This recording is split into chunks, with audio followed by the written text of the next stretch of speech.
After catching my manipulative boyfriend cheating on dating apps, I spent 3 months creating fake profiles and orchestrating his worst dating experiences. After catching my manipulative boyfriend cheating on dating apps, I spent 3 months creating fake profiles and orchestrating his worst dating experiences.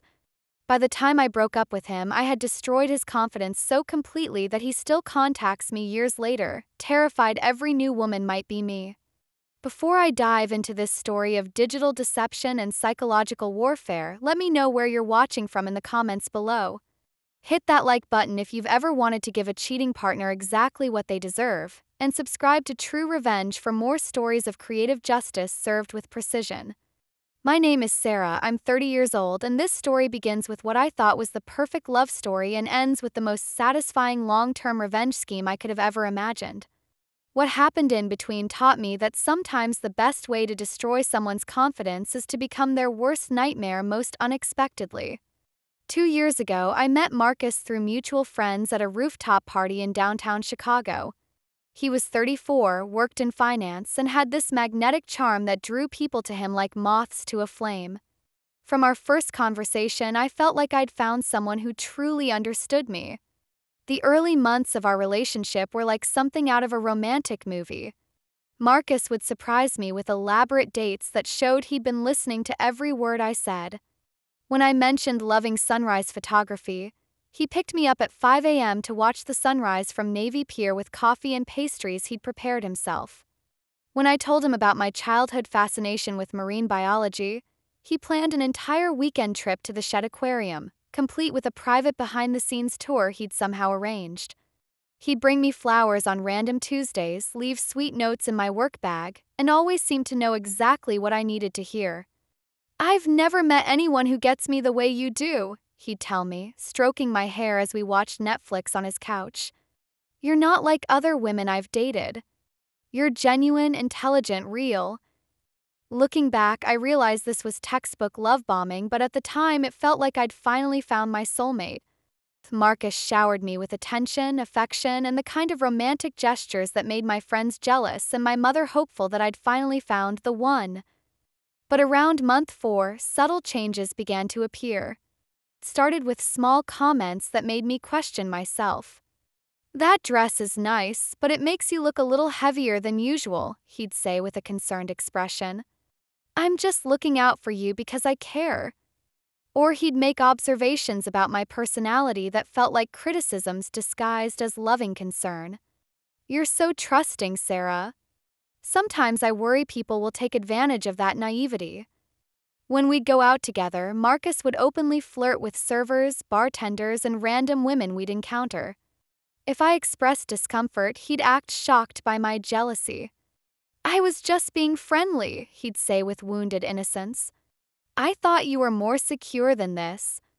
My ex used to get jealous like this, and it was exhausting. The comparison to his ex was particularly cruel because he knew I prided myself on being easygoing and confident. These comments made me doubt my own perceptions and desperately try to prove I wasn't the crazy, jealous girlfriend he was implying I was becoming. The cycle was always the same. Marcus would do something that hurt or confused me, I'd express my feelings. He'd make me feel like I was overreacting, then he'd shower me with affection until I felt secure again. Each time, the recovery period got shorter and the incidents got more frequent. The breaking point came 6 months into our relationship. I was staying at his apartment and had gotten out of the shower to find Marcus sitting on his couch with his laptop open, clearly browsing a dating website. When he saw me, he didn't even try to close the screen or act embarrassed. "What are you doing?" I asked, wrapping my towel tighter around myself. "Just checking something," he said casually. "I wanted to see if you get all controlling and jealous again." "Again? When have I been controlling?" "You know what you did," he said with that infuriating smirk he developed. "The way you acted at dinner last week when I complimented our server. The way you got upset when I mentioned my female coworker. I'm just testing to see if you trust me." I felt like I was going crazy. Marcus had a way of rewriting history that made me question my own memories and reactions. But seeing that the dating website opened on his laptop triggered something deeper than confusion. It triggered genuine fear about what else he might be hiding. That night, after Marcus fell asleep, I lay awake remembering something from early in our relationship. He'd called me for help setting up an online chess account because he claimed to be hopeless with computers. Process had been complicated, and he'd gotten frustrated and just told me his preferred username and password combination. The next morning, after Marcus left for work, I decided to test whether he used the same login information for other accounts. I went to the dating website I'd seen him browsing and tried his chess username and password. It worked immediately, and what I found destroyed any remaining illusions I had about our relationship. Marcus had an active profile with photos I'd never seen, describing himself as recently single and exploring options.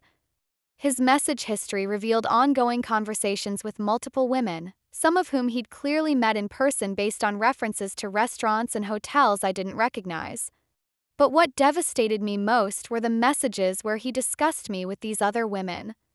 "My current situation is complicated," he'd written to one woman. "I'm with someone who's very needy and insecure. She gets jealous if I even look at other women. I'm trying to figure out how to end things without dealing with a lot of drama." To another woman, he'd written, "You seem much more mature than the girl I'm seeing now. She's sweet but very young mentally. I need someone who can handle an independent man." Clinical way he discussed our intimate relationship with strangers made me feel sick. He was presenting me as an obstacle to be managed rather than a person he cared about. Worse, he was using details about our private conversations and personal struggles as entertainment for his potential dating partners. I sat on his bathroom floor and cried harder than I had since my father died.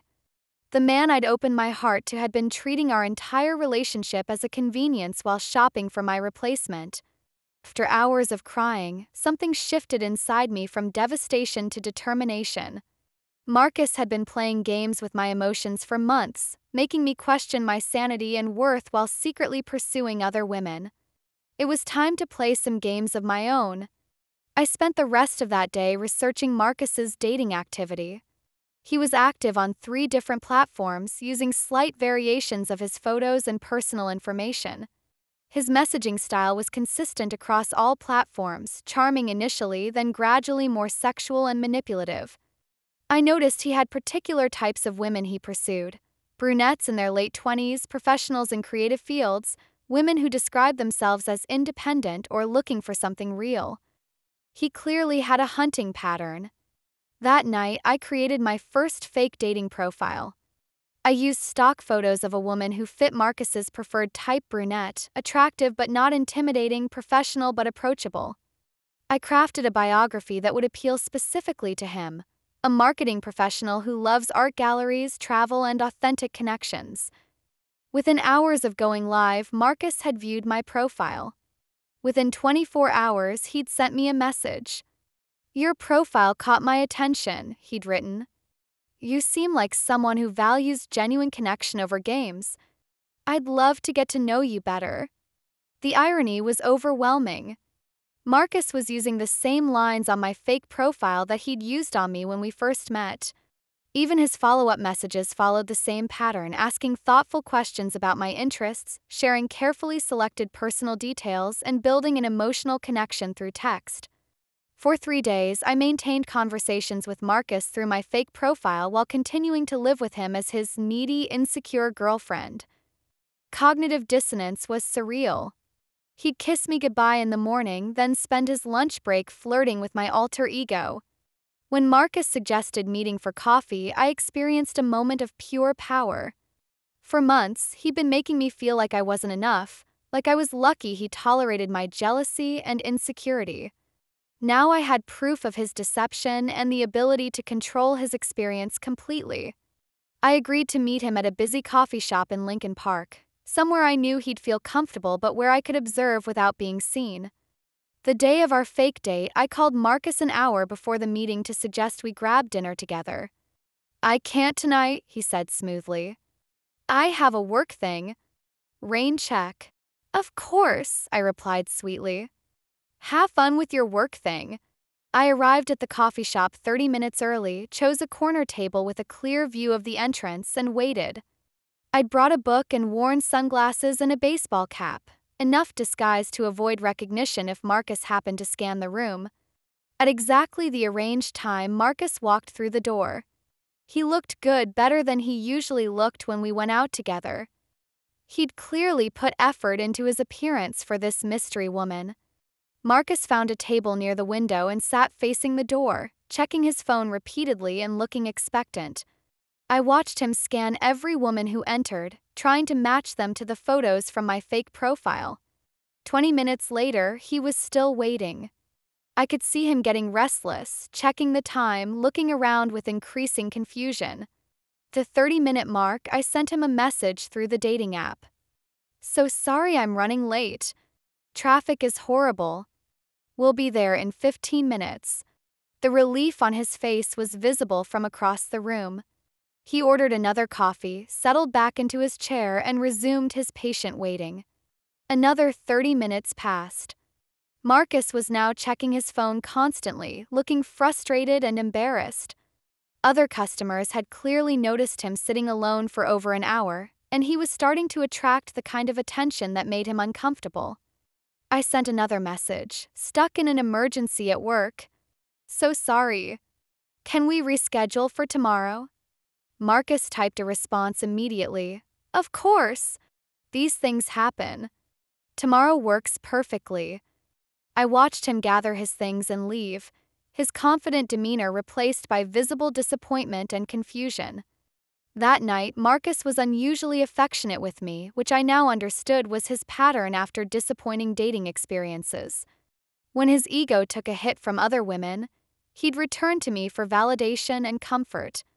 "You're so reliable, Sarah," he said, pulling me close on the couch. "I don't tell you enough how much I appreciate that about you." The manipulation was breathtaking. Marcus was using me as his emotional safety net while actively trying to replace me.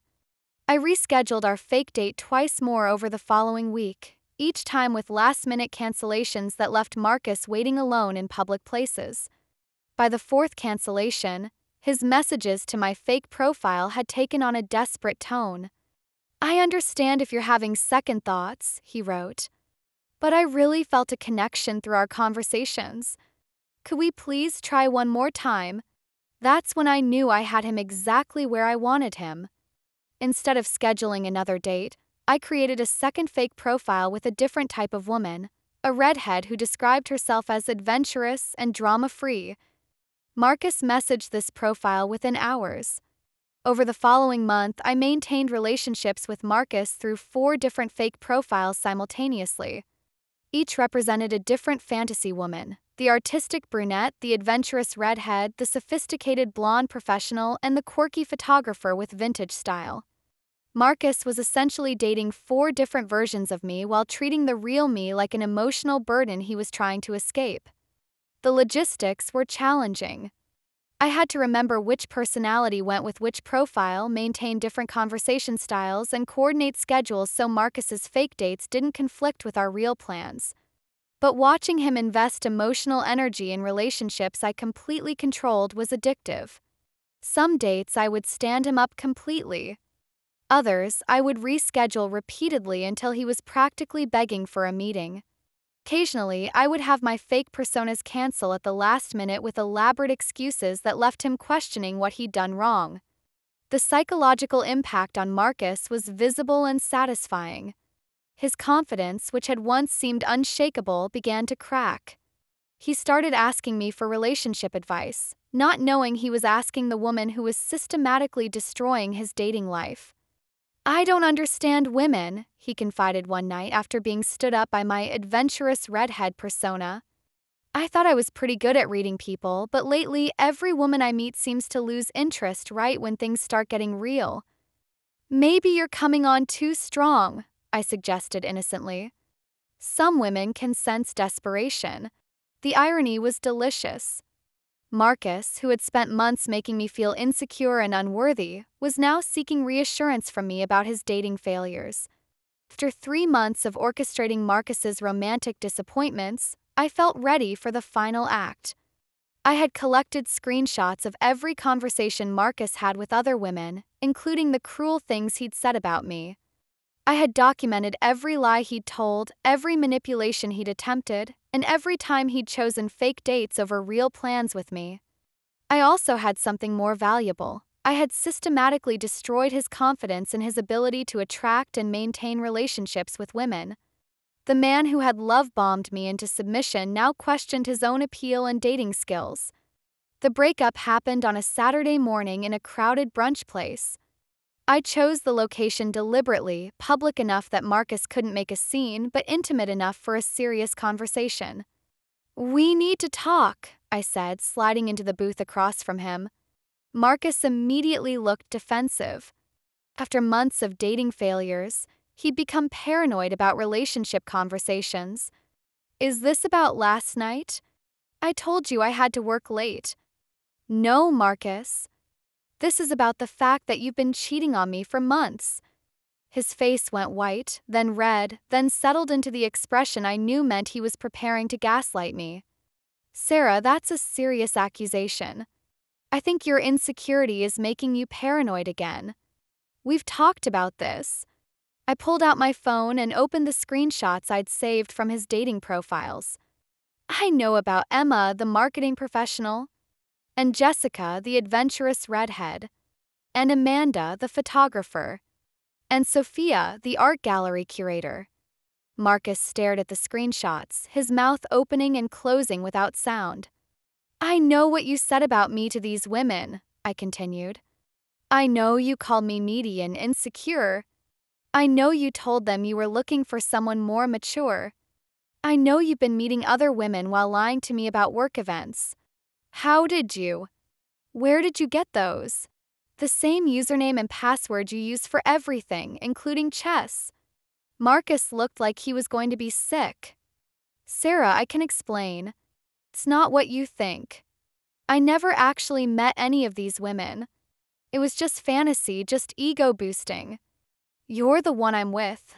Actually, you tried to meet every single one of them.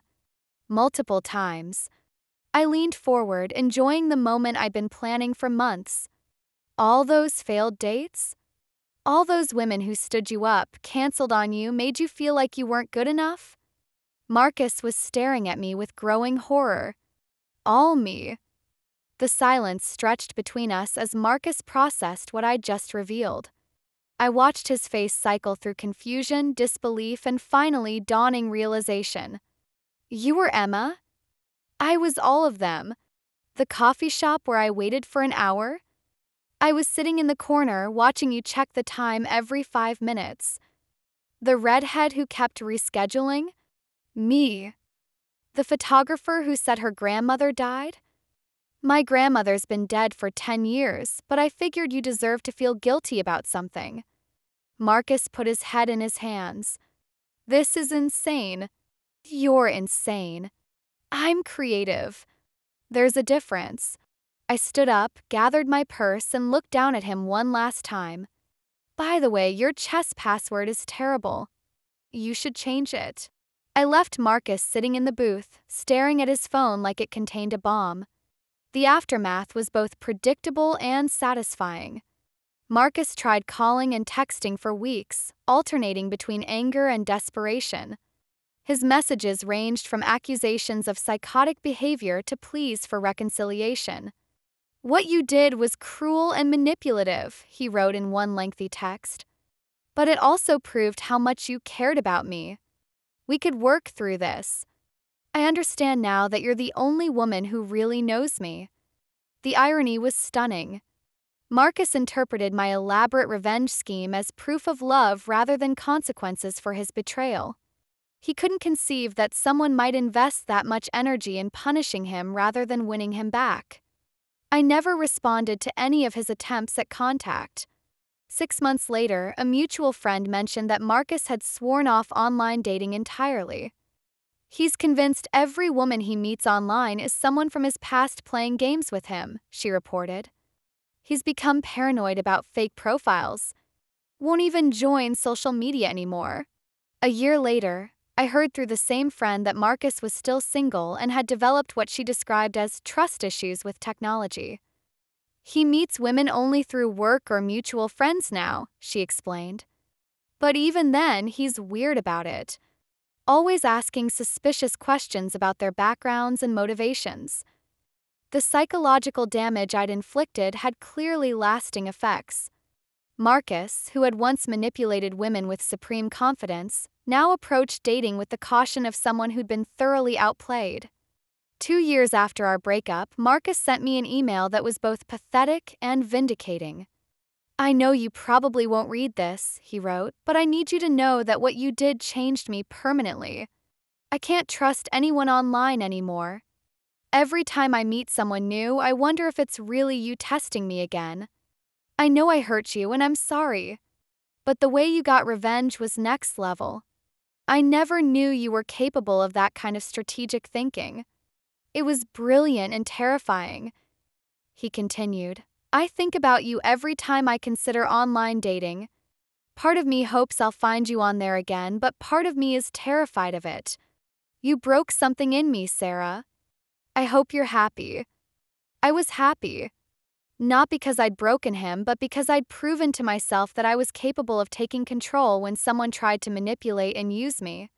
Marcus had spent months making me feel like I wasn't enough, like I was lucky he tolerated my flaws, like I should be grateful for his attention despite his obvious disrespect. He'd used love-bombing tactics to make me dependent on his validation, then withdrawn that validation to keep me desperate and compliant. My fake dating scheme had reversed the power dynamic completely. For 3 months, I'd controlled his entire romantic experience while he remained completely unaware. I'd made him feel insecure, desperate, and unworthy, exactly what he'd done to me. The difference was that my actions were a direct response to his betrayal and manipulation.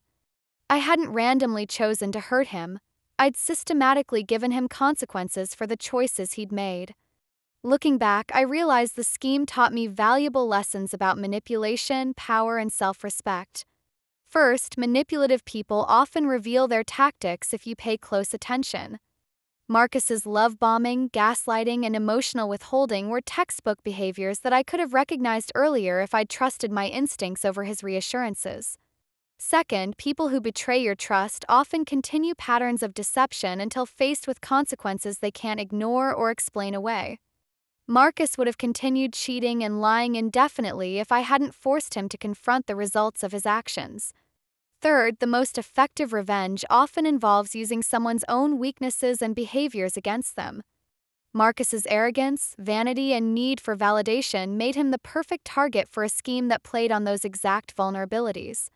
Finally, taking control of a situation where someone has been manipulating you can be incredibly empowering. For months, I'd felt helpless and confused by Marcus's psychological games. Creating my own game where I held all the power restored my sense of agency and self-worth. Today, I'm in a healthy relationship with someone who doesn't play games, doesn't make me question my perceptions, and has never made me feel like I need to prove my worth. Contrast has helped me appreciate what genuine respect and affection look like. As for Marcus, I occasionally hear updates through mutual friends. He's still single, still paranoid about online dating, and apparently tells people he's been burned by women who play games. The lack of self-awareness is remarkable. Marcus never acknowledges that his current trust issues stem from the consequences of his own deceptive behavior. In his version of events, he's the victim of an unstable ex-girlfriend rather than someone who got exactly what he deserved. But that's typical of manipulative people. They dish out psychological abuse but can't handle receiving even a fraction of it in return. I don't regret what I did to Marcus. He spent months systematically undermining my confidence while actively betraying our relationship. I spent 3 months showing him what it felt like to be on the receiving end of deception and rejection. Punishment fit the crime perfectly. Marcus wanted to play games with people's emotions.